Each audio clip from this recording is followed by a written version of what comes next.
जिथे नूडल्स बनते ना तिथून वरती आणि खाली येताना पण नूडल्स सारखी फिलिंग येते. तुम्हाला दाखवतो बघा इथे काय बनतंय. या आतमध्ये या.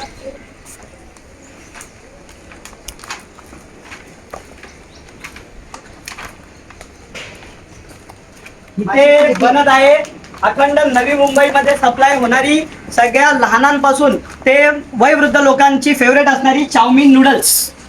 या इकडे चाऊमिन नूडल्स कोणत्या अवस्थेत बनते ते पाणी बघा. चाऊमिन नूडल्स साठी जे पाणी वापरलं जातंय ते पाणी बघा. सगळ्यात प्रथम पाणी बघितलं. आता सगळ्यात महत्वाचा इन्ग्रेडियंट आहे जो मैदा.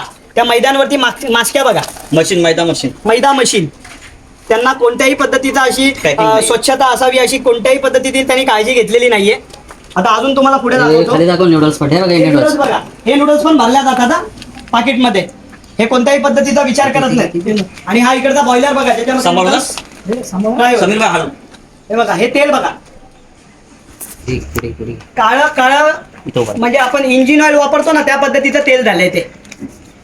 आणि या ह्याच्यामध्येच नूडल्स फ्राय केली जाते. पुढे पुढे आहे बघा ना. आणि तेल मैदा पद्धतीचं वापरलं जातं तेही बघा. बघ लाटून ठेवलाय मैदा. आणि त्याच्यानंतर ही नूडल्स जी मोठ्या प्रमाणामध्ये बनवली जाते ती इथं ठेवले बघा. ही अशी नूडल्स इथं पेरून ठेवलेली आहे. त्याच्यावरती कोणत्याही पद्धतीचा स्वच्छता किंवा हायजीनचा पण त्यांनी लक्ष दिलेलं नाही. सगळी पॅकिंग होती. पॅकिंग बघा. आतमध्ये नूडल्स तळलेत ना ते आपण इथून कंटिन्यू करू. ही पॅकिंग करायची जागा बघा कशी आहे. हे बघा हे पॅकिंग होते इथे नूडल्स. आणि तुळवले जातात आणि ह्या नावाने ही कंपनी कार्यरत आहे.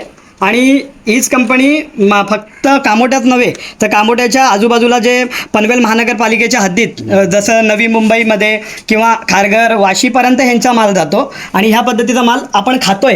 ह्याच्याने आपल्या जीवाला किती धोका निर्माण होईल आपण विचार केला पाहिजे. आणि अशा पद्धतीची गोष्ट असून देखील कोणत्याही पद्धतीची कारवाई अद्याप यांच्यावर झाली नाही हे आश्चर्यकारक आहे. आणि ही कंपनी आजची नाही आहे. फार वर्ष झाली या कंपनीला. आम्हाला ह्याची आज तक्रार आल्यानंतर लगेच आम्ही इथं धाव घेतलेलं आहे. आणि प्रत्यक्षात आल्यानंतर हा चित्र म्हणजे भयान चित्र आहे. खाण्यामुळे जबाबदार कोणाला धरायचं? प्रशासनाला जबाबदार धरायचं. प्रशासनाला जबाबदार धरायचं, पनवेल महानगरपालिकेला जबाबदार धरायचं का अजून कोणाला जबाबदार धरायचं की स्थानिक काही लोकांना जबाबदार धरायचं. तर हे बघा हा तेलाचा डब्बा आहे. हा तेल याच्यामध्ये भरलेला आहे. वेगवेगळ्या कंपनीच्या तेलाचे डब्यात तिथे. एक मिनिट म्हणजे तुम्ही कंपनी बघू शकता. इंडिपेंडन्स ऑइल, त्याच्या खाली केपी ऑइल्स, इथं तुम्ही बघू शकता स्टार रिफाईन. म्हणजे वेगवेगळ्या पद्धतीचं कंपनीचं तेल यूज केलं जातं आणि ते आपण खातो. आपण आजच्या घडीला हे बघा हा मैदा ठेवलेला आहे. आणि ह्याच्यावरती पहिला माशी याचा आस्वाद घेते मग माणूस घेतोय.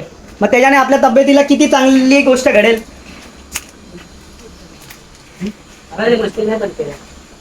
ते पळून गेले.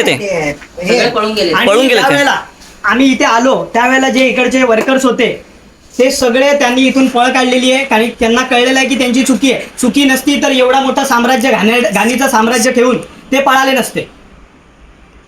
तर ते गुन्हेगार आहेत म्हणून ते इथून पळ काढलेलं आहे त्यांनी. पण आम्ही पण त्यांना सोडत नाही. कारण की सामान्य नागरिकांच्या जीवाला धोका जिथे असेल तिथं महाराष्ट्र नवनिर्माण सेना आवाज केल्याशिवाय राहणार नाही. आणि सामान्य माणसाला हे खाद्यपदार्थ चांगल्याच पद्धतीचं मिळालं पाहिजे. त्याच्यासाठी आम्ही सगळे महाराष्ट्र सैनिक जमलोय. आणि ह्याच्यावर जर कुठला चाप नाही बसला तर आज आम्ही 10 जण आलेलो आहे. इथे 200 जण उभे राहतील. प्रशासनाने कारवाई नाही केली तर आम्ही आंदोलन करू त्याच्या संदर्भात. हमारे न्यूज चैनल्स को सब्सक्राइब करें, लाइक करें, कमेंट्स करें, शेयर करें और घंटी का बटन प्रेस करें ताकि आने वाली हर वीडियो और अपडेट्स की नोटिफिकेशन आप सभी को मिलती रहे. जय हिंद, जय महाराष्ट्र.